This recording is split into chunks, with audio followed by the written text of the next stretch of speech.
Për shënimin e ditës së Kushtetutës, e cila është sot në prilli, pra ditën kur filloi të shpallet Kushtetuta e Kosovës dhe filloi zbatueshmërinë e saj me 15 prill, të ftuar me mua në studio është avokati Ilir Bekteshi, i cili do të na njoftojë më shumë rreth çështjes së sa respektohet Kushtetuta e vendit, po ashtu edhe për çështjet që kanë të bëjnë me gjyqësorin në vend. Ilir, faleminderit shumë që gjete kohë që t'jesh pjesë e infodesë. Faleminderit, të nderuar, shumë faleminderit për ju shpërftesën. Pra sot është dita e Kushtetutës, si e shihni ju, sa po respektohet Kushtetuta në vendin tonë? Po sa dhe kemi ditën e Kushtetutës në institucionet në Republikën e Kosovës, sot është ditë pushimi. Sa i përket të respektueshmërisë së Kushtetutës, mund të themi që është në një nivel të kënaqshëm, edhe pse kemi raste të shpeshta kur Kushtetuta nuk është që ka një respektim të kënaqshëm as sa duhet. Për shembull, në kujtesën tonë kemi raste ku edhe për shkak të shkeljes kushtetuese janë shkarkuar edhe president. Por nëse shikojmë në përgjithësi Kushtetuta e Kosovës respektohet dhe kjo është ajo që pritet nga institucionet, nga të gjithë personat që Kushtetuta ta ketë respektin sepse është akti më i lartë juridik i një vendi. Mirë po, kanë kalu vite kur ne kemi shpallur pavarësinë e vendit, pra kemi pas shumë raste kur ju jemi drejtuar gjykatës kushtetuese. Si shihni ju punën e gjyqësorit në vend, sa e zbatojnë ata në përpikëri Kushtetutën e Kosovës? Po, në Kosovë, gjyqësori jonë ka 3 shkallë. Shkalla e parë, shkalla e dytë, shkalla e tretë, që i përket gjykatës supreme. Ka raste kur vendimet të 3 shkallave të gjykatës Kosovë kthehen në rishqyrtim nga ana e gjykatës kushtetuese për shkak se gjykata kushtetuese gjen shkelje në vendimet e gjykatave të Republikës Kosovës. Dhe kjo ka shumë raste në praktikë që gjykata kushtetuese është ajo që i ka kthyer në rishqyrtim shumë vendime të gjykatës shkallës parë, shkallës dytë dhe shkallës tretë, të cilat kanë qenë të detyruara dhe ku ja dhënë rekomandime nga ana e gjykatës kushtetuese që të shqyrtohet edhe një kushtetueshmëri aty në vendime për shkak se e njëjta ka gjithë shkelje aty. Dhe për këtë 3 shkallët e para të gjykata në Republikën e Kosovës janë të obliguara që t'i zbatojnë rekomandimet dhe vërejtjet e gjykatës kushtetuese. Sepse gjykata kushtetuese nuk është ajo që mund të vendosë të nxjerrë një vendim, shembull ta aprovojë një kërkesë, një padi ose çështje penale të vendosë konkretisht ajo. Por duhet që ajo zakonisht i kthen në rishqyrtim, në rivendosje tek shkalla e parë, shkalla e dytë, shkalla e tretë, pastaj nëse gjen shkelje, vendos gjykata kushtetuese për rishqyrtim ose rivendosje prapë të atij vendimi. Përmendëm rastet se kur është shkelje gjykata kushtetuese dhe kur një president pra u shkarkon nga pozita e presidentit, pra pikërisht ndodhi në vitin 2010, 2 vite pas miratimit të gjykatës kushtetuese ku Fatmir Sejdiu atë kohës ishte presidenti i vendit dhe u shkarkua nga pozita për shkak se e la të ngrirë postin e kryetarit të Lidhjes Demokratike të Kosovës. Pra, gjatë gjithë kësaj periudhe gjykata kushtetuese kishte reaguar menjëherë, pra, se cilën rast që kanë të bëjë me shkeljet të këtyre vendimit. Patëm edhe rastet e Bexhet Pacolli, kur në vitin 2011 pra u zgjedh edhe si presidenti i vendit, po ashtu rastet të ngjashme pati edhe Abdullah Hoti, i cili në krye të ekzekutivit qëndroi vetëm 6 muaj pra. Gjitha këto raste na tregojnë fuqinë që ka Kushtetuta e Republikës Kosovës. Edhe në kushtetutë, që në fillim të kushtetuese kemi që kjo kushtetutë akti më i lartë juridik i një vendi. Këtë rast Republikën e Kosovës dhe patjetër që ajo nuk pyet ta është president, ta është kryeministër, çfarë do pozite që ka brenda Republikës Kosovës, kushtetuta akti më i lartë i këtij vendi dhe duhet të respektohet maksimum. Këto raste kanë qenë të paevitueshme. Si rasti ish presidenti Fatmir Sejdiu, rasti ish presidentit Bexhet Pacolli, edhe pse është dyshim tek ish presidenti Bexhet Pacolli sa mund ta quajmë president, sepse ka qenë kohë shumë e shkurtër. Ka qenë kohë shumë e shkurtër ajo që ka mbajt, edhe ka qenë mënyra e zgjedhjes së atij si president. Disa ditë pra ishte. Disa ditë ka qenë në cilësitë presidentit, por që shkelja më njëherë është evidentuar nga ana e gjykatës kushtetuese, sepse ato ka pas shkelje të kushtetueshmërisë dhe ka ardhur deri te vendimi për shkarkimin e ish presidentit Bezhet Bacolli. Pra, ishte edhe qeveria e parë, pra qeveria Hoti, e cila u rrëzu me vendim të gjykatës kushtetuese në vitin 2020. Pra, ishte qeveria e parë ku me një vendim të gjykatës kushtetuese, pra atëm një rrëzim të qeverisë, që do të thotë se kushtetuta në vend e ka rolin e saj mjaft të rëndësishëm. Pra. Kushtetuta në vendin tonë e ka rol mjaft të rëndësishëm, siç e tha ju. Edhe është një akt i pa evitueshëm. Është akti më i lartë juridik si presidenti, po edhe të rasti ish kryeministri Abdullah Hoti, është qeveria e tij që është shkarkuar si shkak i shkeljeve të kushtetutës. Dhe siç e thash, nuk pyet a është president apo kryeministër. Çdo shkelje e kushtetutës është evidentuar dhe është vepruar në përputhje me kushtetutën, e si rezultat ka ardhur deri te shkarkimi i së pari presidentëve, pastaj edhe të qeverisë ish kryeministri Abdullah Hoti. Në ilusim regjinta na vendos një foto në ekran ku ka edhe ministra aktual tashmë që kanë shkelur kushtetutën e Kosovës, si ndërtar është edhe ministrja Arbolina Haxhio, e cila ka shkelur ligjin për prokurorim të Kosovës, pra një ministre e gjyqësisë, pra shkeli ligjin. Se cilësoni ju punën e saj për këto vite? Ne jemi dëshmitar kohëve të fundit një marrëdhënie tensionuar mes Ministrisë së Drejtësisë dhe Këshillit Prokurorial, dhe me të vërtetë kjo nuk është ajo që dëshirojmë ne ta shohim, pasi ajo që dëshirojmë ne ta shohim është një bashkëpunim mes Ministrisë së Drejtësisë dhe Këshillit Prokurorial. Kemi pa dhe akuza të ministrës ko pas kohe. Akuzat një pas njëshme. Por më saktësisht puna e saj ka vazhduar edhe për 4 vite, pra punën si ministre e drejtësisë, shpeshherë është ballafaquar pra sa hije të keqe mund t'i sjell një ministre kur akuzon vazhdimisht punën e gjyqësorit në vend, kur në krye të saj është kjo, pra Ministria e Drejtësisë. Po, kjo ka qenë e habitshme, ka raste kur mund të ndodhen keqkuptime ndërmjet Ministrisë së Drejtësisë, qoftë Këshilli Prokurorial, qoftë Këshilli Gjyqësor. Mund të ketë mos përputhje të mendimeve ose analizave të tyre, por këtu ka qenë diçka tjetër, ka qenë një situatë tensionuar, ku ka sjell shpesh pasherë ka sjell akuza ndërmjet njëra tjetrës.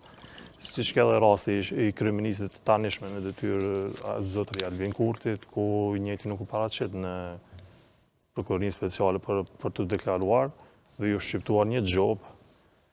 Dhe kjo ka ngjallë më shumë tension dhe presim që ka me pas tensione edhe me tutje ndërmjet ministrisë, nëse qëndron si ministre tash ta shohim në formimin e qeverisë, ka me pas tensione të vazhdueshme mes Këshillit Prokurorial dhe ministrës.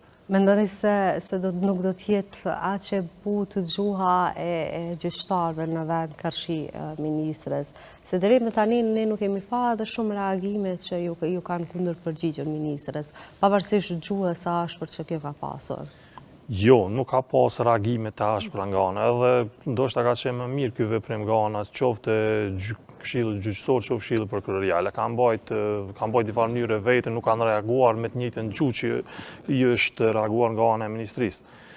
Por nuk do të thotë kjo se ata do ta falin nëse bën shkelje, nëse del para trupit gjykues do ta falin ose do ta kenë në konsiderat, sepse siç e di Ministria e Drejtësisë, pavarësisht pozitës saj si ministri, nuk ka imunitet para drejtësisë për vepra penale nëse kryen, o qoftë edhe nëse bën shkelje që kanë të bëjnë me kushtetutshmërinë, me vendimet e saj, edhe besoj që gjykata kushtetuese do të veprojë më një herë. Mirë, por ne kemi pa që edhe Albolina ka shku në gjykata kur është thirrur për punën e gazit, pra edhe ndërkaq kryeministri nuk e ka pasur arsyeshme që t'i përgjigjet.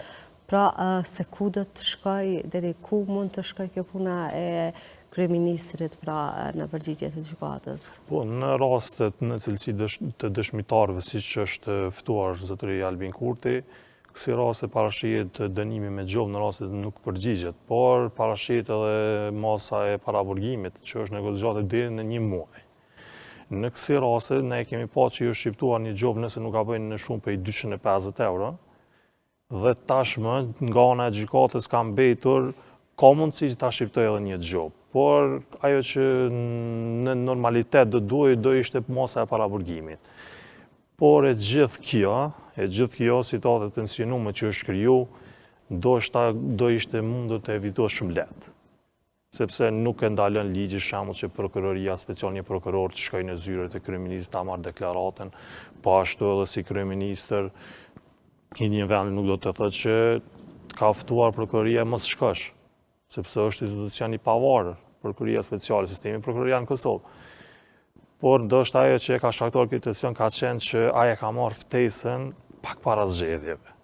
Ka qenë pak para zgjedhjeve, para fillimit fushatës zgjedhore, dhe kjo besoj që ka ndikuar shumë që të rritin këtu tensione dhe që zotëri kryeministri Albin Kurti mos shkojë në prokurori speciale.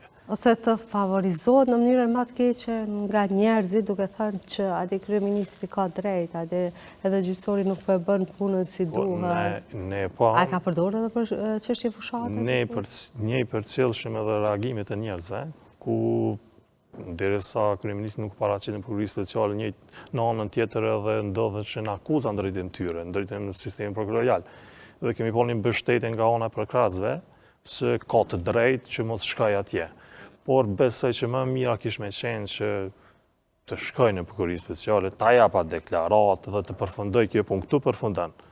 Nuk ka këtu gjoba, shqiptim para burgimit, gjithë kjo e madhe që janë kriju shumë debate për këtë punë. Po kjo punë është punë, si themi, një orë. Ndoshta as një orë nuk merr punë prokurori special në deklarim i tillë. Por ndoshta janë edhe çështje tjera që ne nuk i dim, por besoj që do të kryet. A e marrë deklaratën nga ana e kryeministit do të përfundoj. A do të përfundoj me masa më tashpra, apo do të përfundoj ashtu siç duhet në mënyrë të rregull, siç përfundon me palë tjera, marrja pyetje brenda objektit prokurorisë, ose mundet që edhe prokurorët e prokurorisë speciale të shkojnë në zyrën e kryeministit të tanish, por ta shohim çfarë do ndodhë. Përveç kryeministrit të Albina Agjiu, pra që patëm punë me ligjin, ishte edhe Arvelia Nagafsi, pra cila ka sjellur udhëzimin administrativ, pra ka shkelur udhëzimin administrativ, Gjellaç Fesla, ligjin për zyrtar publik, Rozeta Hajdari, ligjin për çmimet tavan, pra kemi pas shumë reagime për këto çmime tavan. Pra dhe vazhdojnë tjetë temë të diskutimit, vazhdojnë e kurar morali të kyrat e komunave, që bëri buj shumë të madhe faktikisht. Po, këto janë disa prej shkeljive që i kam bërë, edhe pse disa prej tyre nuk janë të konfirmuara ende, por për këta që janë konfirmuar besoj që do të ketë masa, edhe brenda një kohë shumë shkurt do të ketë veprime ligjore, që do të jenë marrë nga organet kompetente, tash të presin dhe për të tjerë. Çfarë masa i lirë më saktësisht me u sjell nga kushtetuta e vendit në lidhje me këto shkelje? Shembull, të shkel nëse kanë të bëjnë me vepër penale. Vepër është prokuroria që duhet të fillojë hetimet. Fillojë hetimet të shkojë te ngritja këtë akuzës, pastaj është gjykata që e vazhdon me mbajtjen e seancës dhe shqiptimin e dënimit, që veprohet zakonisht të kryesit e vepra penale. Edhe në rastet e personave juridik, persona fizik që punojnë në institucionet Kosovës, ka vepra që e përcaktojnë shkeljet e tyre, që ka pas raste ku persona fizik që punojnë në institucionet shtetërore, ka shumë raste që kryen vepra penale për shkak të veprimeve të tyre. Edhe në këtë rast, nëse ka elemente të vepras penale, besoj prokuroria do të vazhdojë me procedurën e zhvillimit të hetimeve dhe do të paraqesë akt akuzën pranë gjykatës. Timi të saktë me publikun, pra këtë foto e ka publikuar Lidhja Demokratike e Kosovës pra në faqen e saj zyrtare, ku i ka paraqitur të gjitha ministra që kanë të bëjnë me shkeljen e ligjit. Lirë ne kemi pa edhe dje një lajm që pati të bëjnë me lirimin e 12 serbëve të cilët u arrestuan në Prizren edhe në Gjakov. Pra, cilat janë pikpamjet e juaj në lidhje me këtë lirim? Pra, u tha se janë në bashkëpunim me institucionet sekrete pra të inteligjencës në Serbi. Po, ne me spari fillimisht ke arrestimi tyre, ku bëm mjaft e bushme në për media, dhe aq me bushme për ne, si një saj fushë si avokat në Republikën e Kosovës, ke çuditshme kur e kuptuam lajmin që të njëjtit janë liru, ku nga 12 serbët, që u arrestuan të gjithë janë liruar, tashme janë të lirë. Në rast në praktikën tonë, në gjykatat tona, kemi shumë raste për personat që arrestohen për dyshime që kanë kryer vepra penale. Në rastet kur janë shtetas tuaj, 99% rasteve gjykata i cakton paraburgimin me kërkesë të prokurorisë. Në pajtim me dispozitat ligjore nga 184 i Kodit Penal Procedurës Kosovës, sepse në çështje paraprake, në procedurë paraprake është prokuroria ajo që duhet paraqes kërkesë për caktim ose vazhdim paraburgimit. Dhe gjykata ajo që vendos. Pa kërkesën dhe kërkesën për caktim dhe vazhdim prokurorisë, gjykata nuk mund të vendos për caktim paraburgimit. Këtë rast në pjesën më të madhe ty në të arrestuar nuk ka pas kërkesë për caktim paraburgimit nga ana e prokurorisë. Kjo ka qenë e çuditshme për ne. Derisa ata është ngjetur lidhje tyre me shërbimeve. Pati edhe fakte pra. Pati edhe fakte, janë gjetur edhe armë, u deklaru që pati edhe armë ato nëpër media. Ka qenë e çuditshme për ne, sepse është dashur spaku të ketë një caktim të mosës paraburgimi që bëhet në kohë zgjatje për 1 muaj, në mënyrë që prokuroria të ketë mundësi që të zhvillojë hetimet. Sepse tani më edhe pse të njëjtit janë liruar, edhe tash janë shtetas serb, kemi shumë raste që shtetas serb kanë kryer vepra penale në Kosovë dhe nuk janë gjetur më. Sepse largohen në drejtim të Serbisë dhe nuk kemi mundësi që t'i marrim t'i cilëm këtu. Kemi rastin e Banjskës, ku të dyshuarit janë në Serbi dhe nuk kemi mundësi t'i sjellësh para gjykatave të Kosovës. Edhe në këtë rast, nëse prokuroria zhvillon hetime dhe vije në përfundim se ata kanë kryer vepër penale, nuk do të ketë mundësi që t'i sjellë para gjykata, sepse është gabim që i ka liruar tani. Është dashur të marrë masa në pajtim me Kodit Penal, atë që ja lejon prokurorit.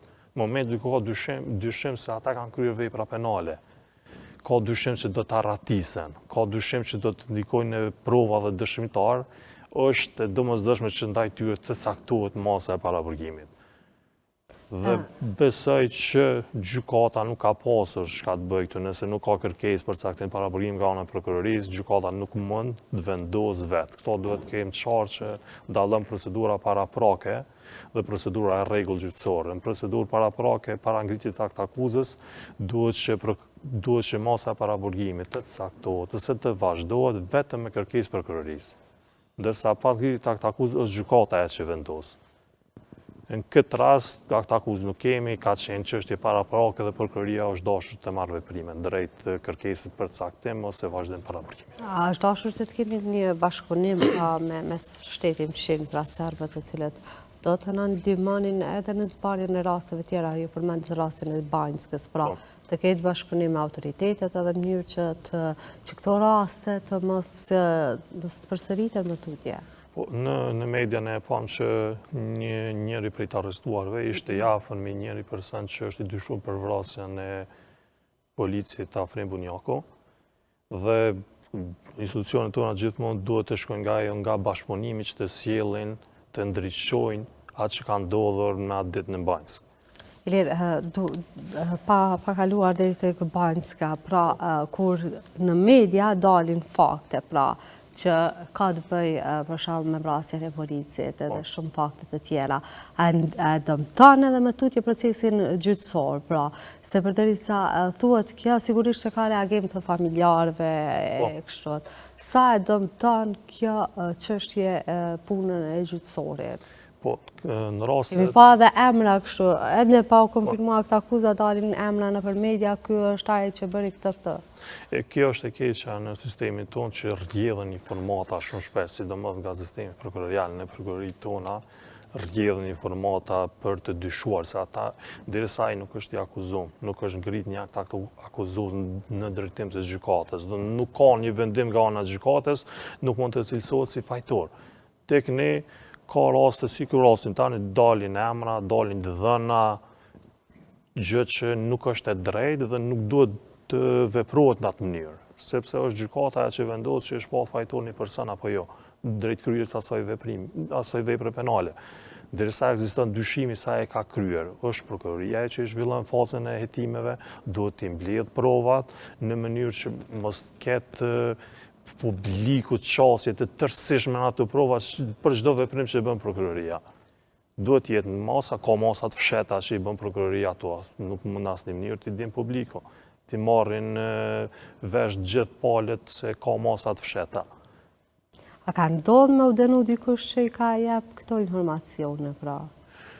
Nuk kemi rast që është dënu që ka dhënë informacione.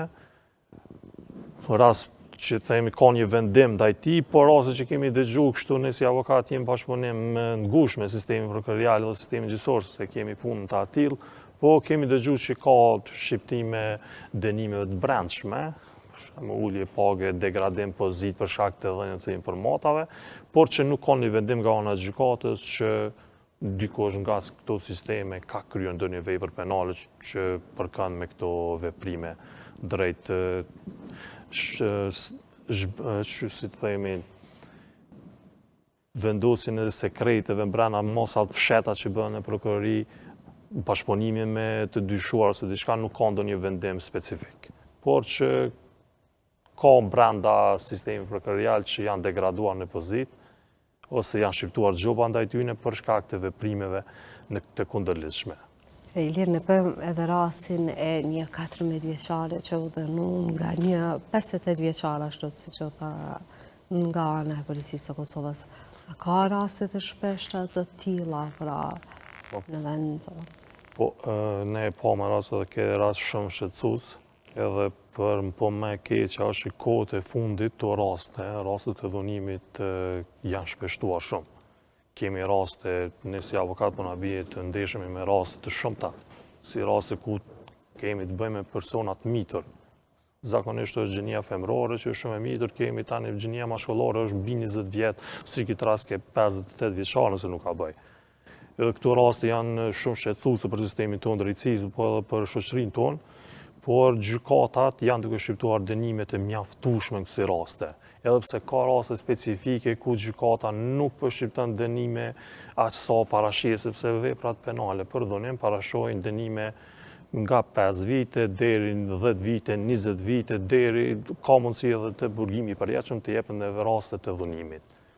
Dhe gjykata është rrallë herë që shqipton dënime shembull 15 vjet, 20 vjet për dhunim, 10 vjet, zakonisht janë disa dënime më të ulta. Por ne besojmë si njësi kësaj fushë që duhet ndoshta ta shpensohen paksa këto dënime në mënyrë që edhe personat e atill ta kuptojnë që me të vërtetë kjo një vepër shumë e rëndë. Vepra dhunimi i përket veprave ndër më të rënda që kanë bëjnë në sistemin tonë drejtësisë. Që për këtë rast të dhunimit shkoi edhe tek vrasja, ashtu siç ishte Dardan Krivaçës, pra ku shqiptuat edhe dënimi i tij. Po, në sistemin tonë drejtësisë, përkatëse gjykatat kanë filluar që këto raste t'i marrin me seriozitet, sepse siç e thash, vepra penale e dhunimit i përket ndër vepra më të rënda në Kodin Penal të Republikës së Kosovës që janë paraparë, sepse për këto vepra parashihet dënimi minimumi 5 vite, 10, 20 deri te burgimi i përjetshëm në raste shumë të rënda, edhe pse ky vepra penale e dhunimit janë ndër rastet më të rënda. Në rastet e fundit në gjykat janë duke nxjerrë disa vendime nëse krahasohen me vendime para 2-3 vite, 5 viteve, janë më të ashpra.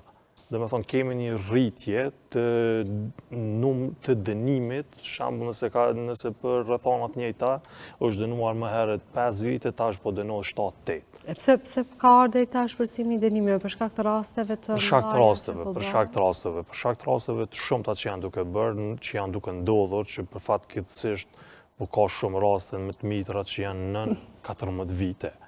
Edhe pse në sistemin në kodin tonë penal e mitur llogaritet në rastet e dhunimit në 16 vite, ndërsa mbi 16 vite nuk llogaritet që është vepër penale nëse ka pëlqimin. Por raste shumica e raste janë të ndodhur në persona me të mitur nën 14 vjeç. Dhe këto gjykatat janë duke e marrë me seriozitet, po ashtu edhe prokurorit janë duke vepruar që sa më shpejt këto raste i procedojnë në gjykat përmes aktakuzave, qoftë edhe përmes propozimeve, por ajo që duhet të jetë më merret parasysh më shumë nga ana e gjykatit dhe prokurisë është çështja e dënimit. Sepse dallojnë rasti për rasti, sidomos rasti i fundit që rast shumë i rëndë.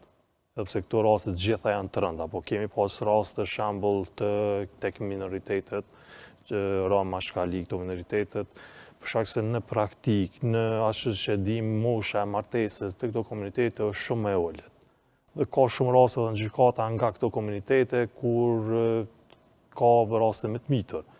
Dhe gjykata mundohet që t'i marrë si rrethana lehtësuese, aq sa e lejon Kodi Penal, ku lejon që rrethana lehtësuese të ndikojnë në lartësinë e dënimit.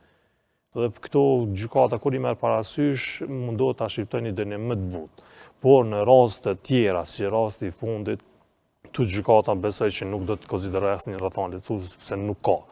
Edhe besoj që do të shqiptojnë një dënim maksimal. Aq më pak që ishte një dënim sistematik, pra nuk ishte ndodhur vetëm një herë, por kishte pasur edhe Ishte rast shumë i rëndë, edhe besoj që gjykata do ta kenë parasysh si rrethon rënduese me rastin e shqiptimit të dënimit, dhe besoj që do të shkoj brenda asaj kohotës së dënimit që parashihet për këtë vepër penale me paragrafin përkatës dhe ndaj të një ta shqipton një dënim të merituar. Ilir, një çështje që më intereson me ditë është mentaliteti kosovar, pra shpeshherë ka qenë jo shumë i mirë, pra sidomos në trajtimin e disa rasteve ku janë mundu me i fshi këto raste të dhunimit, pra a ka ende kësi raste kur nuk paraqiten këto raste pra në gjykata, në polici? Kjo është keqja ajo që ndodh në kësi raste, sepse ka raste të dhunimit që po evidentohen në polici ose në prokurori pas një kohë shumë gjatë. Shembull, dhunimi ka ndodhur para 2 ose 3 vite ose 5 vite, tani masanej zbulohet, mas 3-4 vite fillon hetimin e prokurorisë, ngritet akuzat dhe vazhdon procedura. Ose ka raste që familjarët nuk e dinë. Shembull, ka rasti i fundit se aty ka qenë një dhunim sistematik që nuk ka pas njohuri familja.